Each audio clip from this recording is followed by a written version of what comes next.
नमस्कार.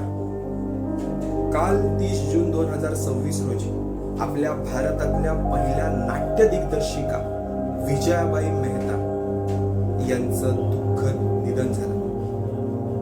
मित्रांनो, विजयाबाई मेहता या फक्त एक उत्तम दिग्दर्शिका नव्हत्या, तर त्या उत्तम अभिनेत्री सुद्धा होत्या. त्यांची गाजलेली नाटकं म्हणजे वाडा चिरेबंदी, हमदाबाईची कोठरी, बॅरिस्टर, सकाराम बाइंडर असे त्यांनी अनेक नाटकं त्यांच्या काळात गाजवलीत. मित्रांनो, त्यांनी नाटकं सुद्धा गाजवलेत आणि त्याचबरोबर अनेक मोठ्या कलाकारांना त्यांनी घडवले.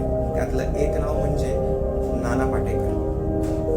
त्याचबरोबर त्यांनी काही टीव्ही मधल्या मालिका सुद्धा केलेल्या आहेत आणि चित्रपट सुद्धा केलेले आहेत. विजयाबाईंना मिळालेले पुरस्कार: संगीत नाटक अकॅडमी पुरस्कार, Asia Pacific film festival for best actor पुरस्कार असेल किंवा national award for supporting actor. मित्रांनो, असे अनेक त्यांना पुरस्कार मिळाले. अशा दिग्गज आणि ज्येष्ठ कलाकार विजयाबाई मेहता यांना